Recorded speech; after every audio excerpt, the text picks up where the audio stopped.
दोस्तों, आज 20 नवंबर और मैं थोड़ा देर से आपके सामने आया हूं, इसके लिए क्षमा चाहता हूं। और आज का हमारा कोट्स है, सुविचार है, when others make mistakes do not keep counting their mistakes, allow them to count on your for cooperation to erase this that mistakes. और इसी कोर्स के साथ आपको ये बताना चाहूँगा कि कई राज्यों में पुलिस मानवाधिकार के संस्थाओं और कार्यकर्ताओं पे दमन कर रहे हैं बिना किसी सही जानकारी लिए हुए। ह्यूमन राइट्स कमीशन के अंदर कुछ ऐसे लोग नौकरी कर रहे हैं जो ह्यूमन राइट्स के ही दुश्मन हैं, चाहे वो प्लांटेड हैं या गलत नियत से हैं या दबे हुए हैं। वहाँ कुछ पुलिस, कुछ और डिपार्टमेंट के लोग काम करते हैं, नौकरी करते हैं, उनको सैलरी मिलती है, लेकिन बदले की भावना या दुर्भाव से वो मानवाधिकार के बहुत सारे संस्थाएं जो भारत के अंदर, मैं समझता हूँ कि इस वक्त कोई 2000 से ज़्यादा संस्थाएं बन गई है। जब अहरा all India human rights association 1987 में बनी थी, तो उस वक्त भारत के अंदर कहीं भी कोई मानवाधिकार पे संस्था नहीं थी। ह्यूमन राइट्स पे एक POCL काम करते थे, जस्टिस तरकुंडे साहब, और आज भी कई यूनिवर्सिटी में अधिकारों की आवाज़ जब होती है तो वो POCL के स्टूडेंट्स काम करते हैं और कर रहे हैं, लेकिन वो रजिस्टर्ड नहीं हुई थी। और उन्होंने कहा था कि अगर मुझे अधिकारों की बात करनी है तो भारत सरकार से मैं रजिस्टर्ड क्यों हूँ। आज हमारे बीच में जस्टिस तरकुंडे साहब नहीं रहे, लेकिन उन्होंने मुझे रास्ता दिया और हम लोगों ने all India human rights association 1987 में बना के उसको रजिस्टर्ड कराया भारत सरकार से सोसाइटी एक्ट में, और आगे बढ़े। और फिर उसके बाद में international bar association London, international bar association USA और यूनाइटेड नेशन से इसको संबंध जोड़ा। इकोसोक का हम लोग मेंबर हैं। भारत का नहीं बल्कि एशिया का पहली संस्था है ये, जो पूरे भारत में और विदेशों में काम कर रही है। और अब हम लोग इसको ग्लोबल अहरा के नाम पे आगे हम ले जा रहे हैं पूरे विश्व में। पूरे भारत में all India human rights association है, और इसी का all India human rights association का ही अहरा नेशनल पार्टी भी इलेक्शन कमीशन से रजिस्टर्ड है। तो हम लोगों ने इस पे बहुत सारे काम कर रहे हैं, लेकिन बहुत सारे ऐसे लोग जो राज्यों में हैं वो ह्यूमन राइट्स कमीशन लिखते हैं या ह्यूमन राइट्स कमीशन के नाम पे काम करते हैं, वो गलत है, उनको नहीं लिखना चाहिए। और कमीशन भी यही अपने डिपार्टमेंट को, पुलिस को कहती है कि कोई भी ह्यूमन राइट्स कमीशन का मिसयूज करता है, मानवाधिकार कमीशन लिखता है तो गलत है, उसको रोका जाए। लेकिन पुलिस और मीडिया, जो गोद मीडिया है, पेड मीडिया है, जो कुछ चंद पैसे लेकर के लोगों को तंग करने के लिए, परेशान करने के लिए, और पुलिस तो ये ताक में बनी रहती है कि कहीं ना कहीं से मुझे ऐसी बातें मिले जिससे जो लोग मुझ पे उंगलियां उठाते हैं, जो लोग हमारे कामों पे उंगलियां उठाते हैं, ऐसे तमाम संस्थाओं को हम बंद कर दें। तो वो मानवाधिकार से पुलिस, भारत की पुलिस जो है, डरती है, और इसलिए वो गलत इंटरप्ट निकाल करके, गलत उसका मीनिंग निकाल करके जितने भी मानवाधिकार के लोग, संस्थाएं हैं, उन पे भी वो गाज गिराना, उनको तंग करने की कोशिश करते रहते हैं, जबकि ऐसा नहीं होता। हाँ, जो भी संस्थाएं संवैधानिक तरीके से गलत काम कर रही है, मानवाधिकार के आड़ में गलत काम करे, तो मैंने बार बार, एक बार नहीं, मैं पिछले 33 वर्षों से कहता आ रहा हूं कि अगर मानवाधिकार के नाम लेकर के कोई गलत काम कर रहा है और अहरा के नाम लेकर गलत कर रहा है, तो उस पर कानूनी कार्रवाई होनी चाहिए और उसको बंद होनी चाहिए। तो इस तरह से कभी महाराष्ट्र खामोश हुआ, सरकार चुप हुई, माफ़ी मांगा, मैंने सबको क्लास लिया, चाहे वहाँ के कमिश्नर हो, चाहे SP हो, चाहे ट्रस्टी हो, ट्रस्ट आयोग हो, सबको मैंने लिया और मीडिया को भी लिया। खामोश हुए। कुछ लोग, संस्थाएं गलत कर रही थी, मैंने कहा उस पर एक्शन होनी चाहिए, और वो केस जो है कुछ लोगों ने डाला है बॉम्बे हाई कोर्ट में, वो चल रही। उसमें अन्ना हजारे की भी संस्था है और कई लोगों की भी है। ऐसे ही तमिलनाडु में हुआ, वहाँ खामोश हुए, आंध्रा में हुआ, वहाँ खामोश हुए, तेलंगाना में वहाँ खामोश हुए, महाराष्ट्र, आपका बंगाल में हुआ, वहाँ सभी खामोश हुए। अब झारखंड और बिहार में कुछ लोगों को तंग किया जा रहा है, तो मैं कह रहा हूं कि आप उनको तंग करें जो ह्यूमन राइट्स के नाम पे गलत काम कर रहे हैं। ह्यूमन राइट्स शब्द जो है, मानवाधिकार जो शब्द है, वो यूनिवर्सल है। ये जब तक पृथ्वी रहेगा, जब तक मानव रहेगा, ये ख़त्म नहीं हो सकता और ये रहेगा। बहुत सारी पार्टियां बहुत सारी नहीं बल्कि सभी पार्टियां ने मानवाधिकार प्रकोष्ठ बना रखा है, ह्यूमन राइट्स विंग बना रखा है। बहुत सारी पार्टियां भारत के अंदर 5000 पार्टियां, उसमें बहुत सारी पार्टियां मानवाधिकार पे पार्टियां रजिस्टर्ड है। स्कूल, कॉलेज और यूनिवर्सिटी में ह्यूमन राइट्स की पढ़ाई की जाती है। इसलिए ह्यूमन राइट्स, मानवाधिकार शब्द बंद नहीं हो सकता, ख़त्म नहीं हो सकता। ये बातों को समझने की ज़रूरत है।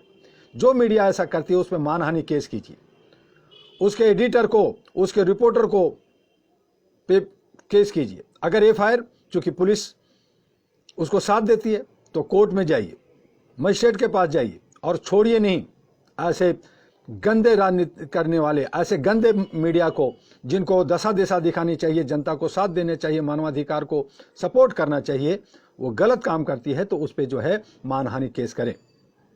ये मैं इन्हीं शब्दों के साथ आज मैं मानवाधिकार और सुशासन, जो हमारी पहली किताब थी, उसका मैंने कहा था कि कुछ कोर्स हम रोज़ पढ़ते हैं, रोज़ आपको सुनाते हैं। बहुत सारी राजनीतिक, बहुत सारी धार्मिक। अभी छठ का चल रहा है, छठ की शुभकामना आप सबको। आप लोग सब लोग, आज महामारी है कोरोना का, उससे बचिए, सोशल डिस्टेंस रखिए और लोगों की सेवा कीजिए। गलत तरीके से, गलत इंटरेस्ट में मत कीजिए। कुछ चंद पैसे कमाने के लिए लोग गलत तरीके से, गलत रास्ते में जाते हैं, उससे बचिए। और तमाम लोगों को कहिए कि ह्यूमन चेन बना करके अगर मानवाधिकार पे काम करना है तो अहरा के साथ जुड़िए, all India human rights association के साथ जुड़िए। आपको पूरा प्रोटेक्शन, पूरा सपोर्ट, पूरा साथ मिलेगा। और इसके साथ ही मैं कल आपको कहा था कि हमारे कुछ ऐसे क्षेत्र हैं, ऐसे समुदाय हैं जिनके भी अधिकार बनते हैं। उसमें संयुक्त राष्ट्र संघ द्वारा 1948 में सार्वभौम घोषणा के बाद तमाम पहलुओं पर विश्व में मानवाधिकारों को लेकर गहन विचार विमर्श होता आया है। भारतवर्ष में कुछ ऐसे विषय हैं जिस पर ज़्यादा ध्यान नहीं दिया जाता। ये मुद्दे केवल सरकार के मुद्दे बनकर रह जाते हैं। चुनाव में भले ही ये मुद्दे उठते हैं, राजनीतिक दल इस पर बहस करते हैं तथा वोट मांगते हैं। आगे हम जिन बिंदुओं को उठाने जा रहे हैं, ये तमाम बिंदु भी मानवाधिकारों से जुड़े हुए हैं। इन मुद्दों को भी गंभीरता से लिया जाना चाहिए, इस पर विशेष ध्यान देने की जरूरत है। जब तक तमाम छोटी मोटी बातों पर भी विचार नहीं होगा, तब तक मानवाधिकारों के प्रति पूर्ण जागरूकता नहीं आएगी। इसलिए मैं अपना कर्तव्य मानता हूं कि इन पर भी प्रकाश डालूं। इसमें पहला, भिखारी। भारतवर्ष के किसी भी संप्रदाय के धार्मिक स्थल पर जाने के बाद सुकून मिलता है, परंतु बाहर निकलने पर जो नज़ारा देखने को मिलता है उससे मन द्रवित हो जाता है। देश के किसी कोने में किसी भी धार्मिक स्थल के आसपास सैकड़ों व हजारों की संख्या में भिखारी देखे जा सकते हैं। इनमें तमाम विकलांग भी होते हैं, कुछ तो जन्मजात विकलांग होते हैं, कुछ विकलांग बना दिए जाते हैं। काशी विश्वविद्यालय मंदिर से बाहर निकलने के बाद वहां भी भिखारी देखे जा सकते हैं। इसी तरह से कुंभ मेले के दौरान भी हजारों की संख्या में भिखारी देखे जा सकते हैं। समान दिनों में भी मंदिरों के आसपास भिखारी मौजूद रहते हैं। इसी तरह से देश के जितने भी प्रसिद्ध तीर्थ स्थल हैं, जैसे उज्जैन के महाकालेश्वर मंदिर के बाहर, नासिक के त्रवणकेश्वर मंदिर के बाहर, मुंबई में सिद्धि विनायक मंदिर, महालक्ष्मी मंदिर, हाजी अली की दरगाह के साथ साथ समुद्र के तटों पर भिखारी देखे जा सकते हैं। यही हाल तमिलनाडु, पश्चिम बंगाल, असम, राजस्थान, मध्य प्रदेश व देश के प्राय हर हिस्से में है। विनम्रता यह है कि लाखों की संख्या में लोग भीख मांगकर अपना गुजारा कर रहे हैं, परंतु सरकार के पास इनका कोई सही आंकड़ा ही नहीं है। इसके सरकार की कितम विमुखता ही झलकती है। क्या ये भीख मांगने वाले लोग देश के नागरिक नहीं हैं? अगर ये देश के नागरिक नहीं हैं तो ये कहाँ से आए हैं? ये कौन लोग हैं? ये भीख मांगने को क्यों मजबूर हैं? इनमें कुछ तो विकलांग होते हैं तो उनकी मजबूरी को माना जा सकता है, परंतु तमाम भिखारी ऐसे होते हैं जो देखने में ठीक ठाक होते हैं, परंतु वे आलस्य बस कोई काम नहीं करना चाहते और वे अपना गुजारा भीख मांगकर करते हैं। कुछ तो ऐसे होते हैं जिन्हें विभिन्न आपराधिक संगठनों द्वारा अपंग बनाकर भीख मंगवाई जाती है। तमाम गैर सरकारी संगठन इन मुद्दों को समय समय उठाते रहे हैं। सरकार ने कभी इस पर गंभीरतापूर्वक विचार नहीं किया। कितनी बड़ी विडंबना है कि इन भिखारियों की स्थिति की तरफ सरकार का ध्यान नहीं है। इन भिखारियों के साथ इंसाफ न होना भी मानवाधिकार का घोर उल्लंघन है। सरकार को इस तरफ विशेष ध्यान देने की जरूरत है। यदि भिखारियों की गिनती की जाए और सबके अलग से कार्ड जारी किए जाएं, सबकी जांच पड़ताल हो तो सच्चाई सामने आएगी। भिखारियों को पूरी जानकारी न होने से इनके बीच कुछ असामाजिक तत्व भी हो सकते हैं। भिखारियों को आजीविका का अन्य माध्यम उपलब्ध कराना सरकार का दायित्व है और इसी तरह से विकलांग का भी अधिकार बनता है। विकलांगता सही मायने में किसी भी जीव के लिए एक अभिशाप है। मानव विकलांगता से ग्रस्त होता है तो उसका जीवन नारकीय हो जाता है, लेकिन अपंगता या विकलांगता प्रकृति का दिया हुआ ऐसा प्रकोप है जिसका सामना तमाम इंसानों को करना पड़ता है। देश के हर कोने में आज विकलांग नजर आ जाते हैं। किसी के पैर नहीं है तो किसी के हाथ नहीं है, किसी की आंख नहीं है तो कुछ लोग कई लोगों से ग्रस्त होकर विकलांग हो जाते हैं। ऐसे विकलांगों की संख्या देश में लाखों से कम नहीं है। ये विकलांग ज्यादातर आज भीख मांगकर गुजारा करने को मजबूर हैं। अगर किसी संपन्न घर के लोगों में कोई विकलांग होता है तो उसे भले ही परिवार में रख लिया जाता है, परंतु निम्न और मध्यम वर्गीय परिवारों में विकलांगों की स्थिति अत्यंत दयनीय हो जाती है और उनका जीना दुर्लभ हो जाता है। देश के प्रत्येक जिले में कितने लोग विकलांग हैं इसका डाटा सरकार के पास नहीं है। ये विकलांग भी तो मानव ही है। इनके प्रति सरकार व समाज की उपेक्षा मानवाधिकारों का घोर उल्लंघन है। जो गोष्ठियों में वे तमाम सभाओं में विकलांगों के बारे में बड़ी बड़ी बातें करते हैं, उन्हें भी पता है कि विकलांग आज किन परिस्थितियों में जी रहे हैं। विकलांगों को अक्सर समाज की मुख्यधारा से बाहर रखा जाता है। ये भेदभाव कई प्रकार का होता है, जैसे शिक्षा के अवसरों से वंचित रखने से लेकर सूक्ष्म प्रकार के भेदभाव तक, जैसे शारीरिक और सामाजिक बाधाएं लागू करके उन्हें अलग थलग करने तक।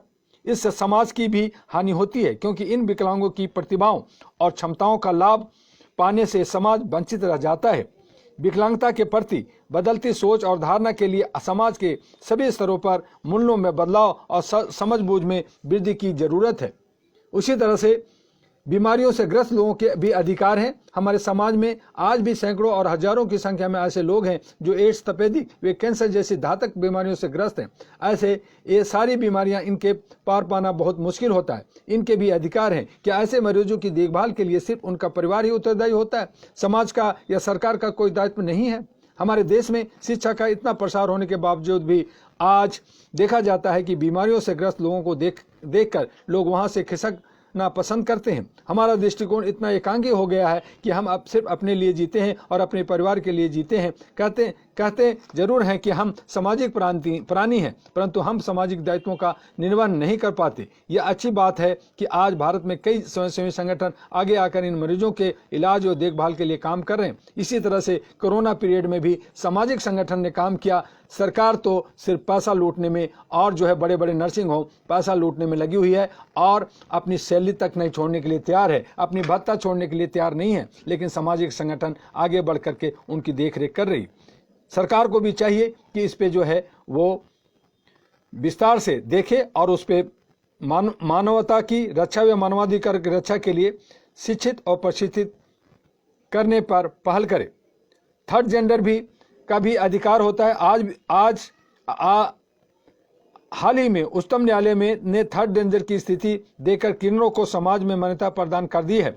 यह किन्नर समाज के लिए बहुत बड़ी उपलब्धि है। इस संबंध में तमाम लोगों ने अपनी प्रतिक्रिया व्यक्त की है तथा उच्चतम न्यायालय के इस फैसले का स्वागत किया। किन्नर समुदाय में खुशी की लहर दौड़ गई है। इसके पूर्व तक किन्नरों की स्थिति अत्यंत ही दयनीय थी। इसमें समाज में देह दृष्टि से देखा जाता था और अब वो व्यवसाय कर सकते हैं, नौकरी कर सकते हैं और वो जनप्रतिनिधि के लिए लड़ सकते हैं। न्यायालय ने तो किन्नरों को थर्ड जेंडर की श्रेणी देकर उन्हें हक दे दिया है। फिर भी समाज की नजरिया अब भी वैसी बनी हुई है। उनमें बदलाव लाने की जरूरत है और उसे मुख्य धारा में शामिल किया जाना चाहिए। आज किन्नर समुदाय की जो आबादी है उस पर यदि गौर किया जाए तो ये सोचा जाए कि ये सभी लोग जन्मजात किन्नर हैं या इन्हें बाद में किन्नर बनाया गया है। कुछ तथाकथित लोग, कुछ गैंगस्टर इनको किन्नर बनाते हैं।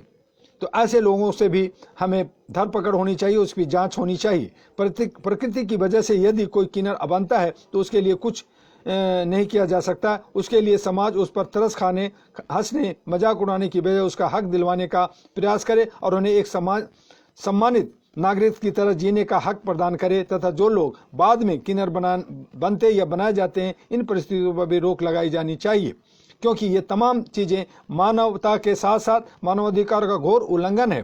भारत में इन किन्नरों के लिए एक नई सुबह हुई है।